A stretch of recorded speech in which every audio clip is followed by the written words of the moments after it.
जय श्री राम। हम जीवन को जितना आसान बनाकर जीना सीख जाएंगे, उतना ही आसान हो जाएगा हमें हमारे ईश्वर से मिलना।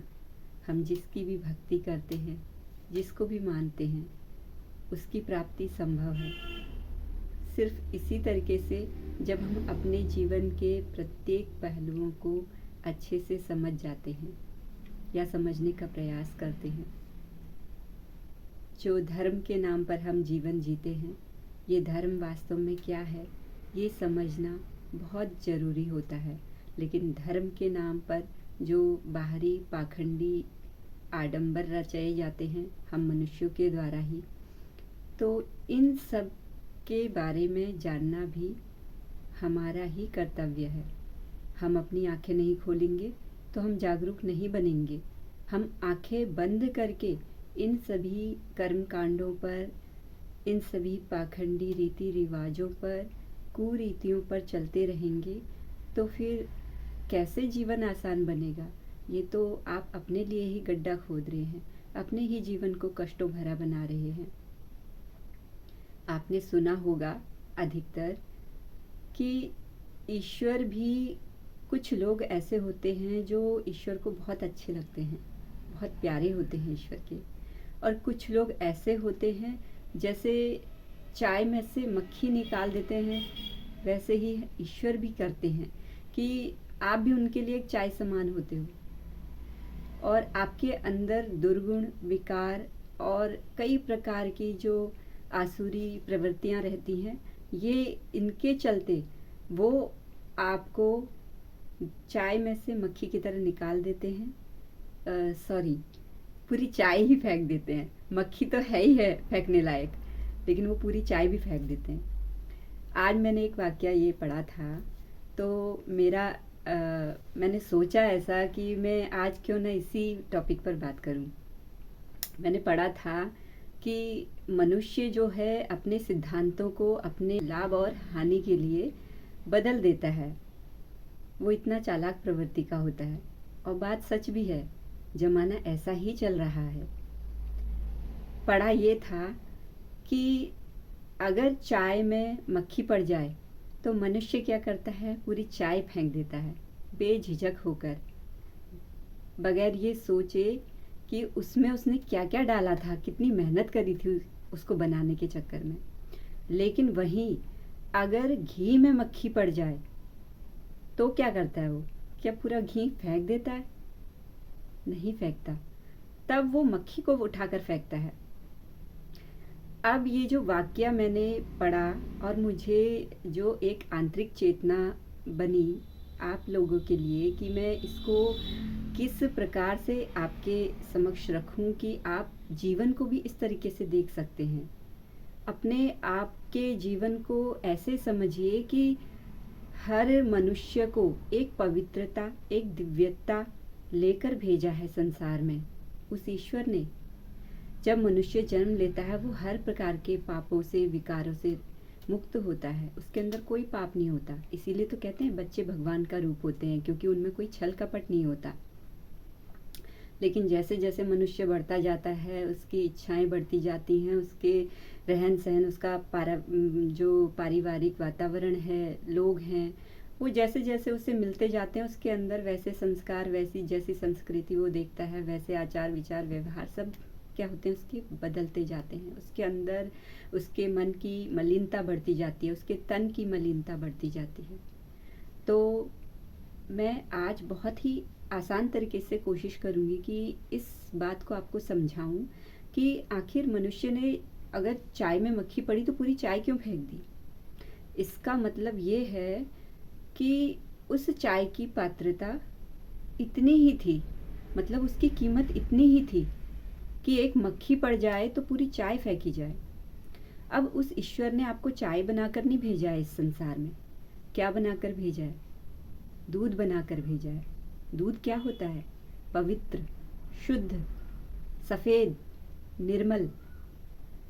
शुद्ध, शुद्ध मतलब कि जिसमें कोई भी, किसी भी प्रकार की कोई मिलावट नहीं है, एकदम प्योर, एकदम शुद्ध, एकदम सफ़ेद, जिसका वर्ण, जिसका रंग भी सफ़ेद है। लेकिन होता क्या है, मनुष्य जैसे जैसे बढ़ता जाता है उसके अंदर मलिनता आती जाती है। वो इस संसार के अलग अलग तरीके के सारे इमोशंस अपने अंदर रखने लगता है, अच्छे भी और बुरे भी। और उसी तरीके के विचार, उसी तरीके की कार्यशैली, उसी तरीके का संबंध लोगों के साथ रखता है। अब वो बगैर ये जाने कि जो भी रिश्ते नाते संबंध वो जिनसे रख रहा है, जिनके साथ उठ रहा है बैठ रहा है, वो किस प्रकार की प्रवृत्ति रखते हैं। तो ये इन सब चीज़ों से क्या होता है, हमारा जो मन है, हमारी जो आत्मा है, हमारा जो तन है, ये धीरे धीरे मलिन होते जाता है। आपके कर्मों के हिसाब से, आपके विचारों के हिसाब से, जैसे जैसे आप कर्म करते जाते हैं वैसे वैसे आपकी आत्मा आगे बढ़ती जाती है, या शुद्धता की ओर या फिर अपवित्रता की ओर। आत्मा का मलिन होना ही इस चाय का सूचक है, क्योंकि चाय जब शुद्ध दूध रूप में थी तब वो शुद्ध थी, लेकिन धीरे धीरे जब उसमें मिलावट की गई, उसमें कई प्रकार की चीज़ें डाली गई, उसमें कुछ अच्छी चीज़ें भी डाली गई, कुछ मिठास भी डाली गई, कुछ प्रकार के मसाले जो तमोगुणी रखते हैं, गुण रखते हैं अपने आप में, वो डाले गए, कुछ प्रकार के औषधि तत्व जिन्हें जैसी आवश्यकता थी उन्होंने वैसे उसको लिया। मतलब कई प्रकार के जब मिश्रण उसमें हो गए तो वो क्या हो गया, मलिन हो गया, वो अशुद्ध हो गया।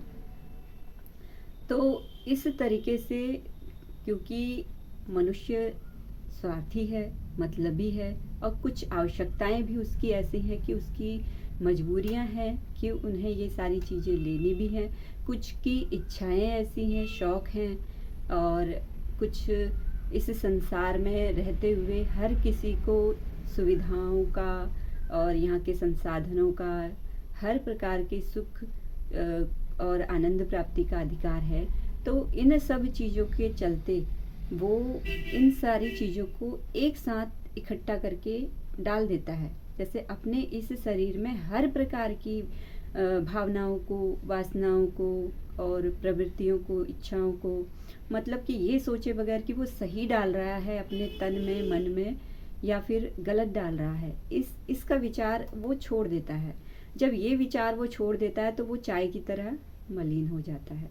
और जब एक समय ऐसा आता है कि उसके मन मस्तिष्क में, उसके तन में केवल और केवल मक्खी रूपी जो आसुरी प्रवृत्ति होती है ये बढ़ जाती है, और एक हद, एक सीमा पार हो जाती है, उसके इस तन और मन में वो विराजमान हो जाता है, वो आसुरी प्रवृत्तियां विराजमान हो जाती हैं। तो उस वक्त ईश्वर आपका त्याग कर देते हैं। मक्खी भी त्यागी, चाय भी त्यागी, मतलब आपका पूर्ण संपूर्ण त्याग। और इसी तरीके से जब आगे बढ़ते हैं, जो दूसरा कॉन्सेप्ट है हमारा दूध का, ईश्वर ने आपको दूध बना के भेजा था, लेकिन आपने उस पर कुछ काम नहीं किया, तो वो रहेगा दूध का दूध ही। उसमें क्या विशेषताएं हैं, उसकी क्या कीमत है, आप नहीं जान पाएंगे। चाय ने तो अपनी कीमत क्या कर दी, खो दी, मिश्रित होके, कई प्रकार से मिश्रण करके। वैसे ही मनुष्य अपनी क्या करता है, अपनी पवित्रता को खोकर, अपने इस शुद्धता को खोकर क्या करता है, अपनी कीमत को गवा देता है। वो इस संसार के मोह माया में फंस जाता है, कई प्रकार की व्यभिचारी प्रवृत्तियों में फंस जाता है, अपने आप को, अपने तन को, मन को संसार की हर एक वस्तु में डुबो के उसी के साथ तल्लीन हो जाता है। तो वो क्या हो गया, वो भी अपवित्र हो गया, वो भी उसी प्रकार से मलिन हो गया। तो उसका कॉन्सेप्ट तो बिल्कुल हट गया, इसीलिए वो रास्ते से हट गया। अब आते हैं दूध। आप एक दूध के समान भेजे गए इस संसार में, लेकिन आपने उस पर कुछ काम नहीं किया, आप जैसे थे वैसे के वैसे ही रहे। तो इसमें भी कोई बुराई नहीं है, आप जैसे हो वैसे के वैसे ही रहो। लेकिन आपके जीवन का लक्ष्य जब आपने प्राप्त नहीं किया तो आप क्या करोगे, आप बार बार इसी संसार में दूध बनकर भेजे जाओगे। और जो मनुष्य इस संसार में दूध बनकर भेजा गया है, तो ये माया ही संसार में भगवान ने ऐसी रची है कि आप बगैर मिश्रित हुए बच ही नहीं सकते हैं। अब वो मिश्रण आप अपने अंदर, वो प्रोसेस किन प्रोसेस से होकर गुजरते हैं उस पर निर्भर करता है। आपको कुछ न कुछ प्रक्रिया अपने इस तन के साथ, अपने इस मन के साथ, अपनी इस आत्मा के साथ तो करनी ही पड़ेगी, क्योंकि उसका लक्ष्य ही यही है, मंथन करना। ये जो दूध है, जैसे आत्म मंथन, जैसे समुद्र मंथन हुआ था ना, उसमें से बहुत सारे 14 रत्न निकले थे, बहुत सारी चीज़ें निकली थी, उसके बाद लास्ट में अमृत मिला था। सेम वैसे ही ये शरीर भी दूध रूपी सागर है। ये मन से हम अपना ये शरीर को, मन को हम एक सागर के रूप में मानते हैं, जिसमें विचारों की, हमारी भावनाओं की बहुत सारी चीज़ें इसमें गहराई तक छिपी हुई हैं, अच्छी भी हैं, बुरी भी हैं। तो इन चीज़ों को हमें जड़ से निकालना होता है, तो वो है आत्म मंथन। आत्म मंथन के जरिए हम निकालेंगे। तो जब इस दूध में प्रोसेस किया जाता है, कई प्रकार के प्रोसेस किए जाते हैं, तब जाकर पता चलता है कि इसमें केवल दूध नहीं है, इसमें तो पनीर भी है, इसमें तो घी भी है, और इसमें तो वो अमृत भी है जिससे हम वंचित थे, जिसमें हमें पता ही नहीं था कि हमारे अंदर क्या क्या है। तो बस यही है कि जब दूध को प्रोसेस किया जाता है तो उसकी कीमत धीरे धीरे बढ़ जाती है। जब आप अपने आप पर मंथन करते हैं, आत्मचिंतन करते हैं, आत्म मंथन के प्रोसेस से गुजरते हैं, तो वही चीज़ें संसार में स्थिति परिस्थितियाँ आपके सामने आने लगती हैं। कुछ विकट परिस्थितियाँ भी आने लगती हैं, कुछ सुखद परिस्थितियाँ भी आने लगती हैं। और जब आप इन विकट और सुखद परिस्थितियों से होकर गुजरते हैं, तो बहुत सी जगह पर आप क्या होते हैं, विचलित भी होते हैं, हताश निराश भी हो जाते हैं, और बहुत सी जगह पर आपके खुशी का ठिकाना ही नहीं रहता। तो ये सब क्या है, ये उस ईश्वर की ही माया है। वो आपको ये दिखाना चाहते हैं कि सुख क्या है और दुख क्या है, और आपका परमार्थ क्या है, आपका लक्ष्य क्या है। क्या इन सुखों में ही डूबे रहना है, क्या इन दुखों में ही डूबे रहना है, या इससे आगे चलकर आगे बढ़ना भी आपका एक लक्ष्य है।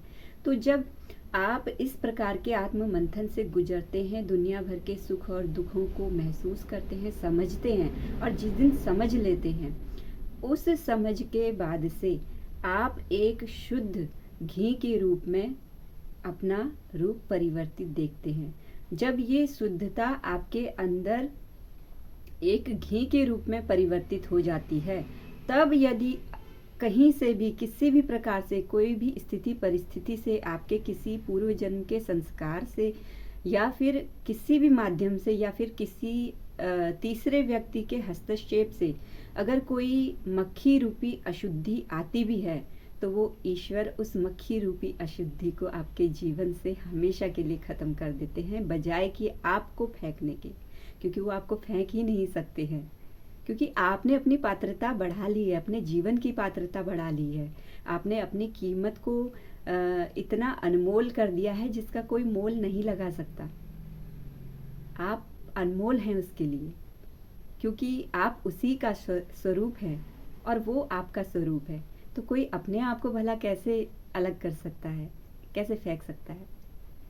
आई होप आप लोगों को मेरी ये बातें बहुत अच्छे से समझ आई होंगी, और अगर समझ में नहीं आई है तो वीडियो को 2 से 3 बार रिपीट कर कर बार बार सुनिए और समझने का प्रयास कीजिए, आत्म मंथन कीजिए, आत्मचिंतन कीजिए।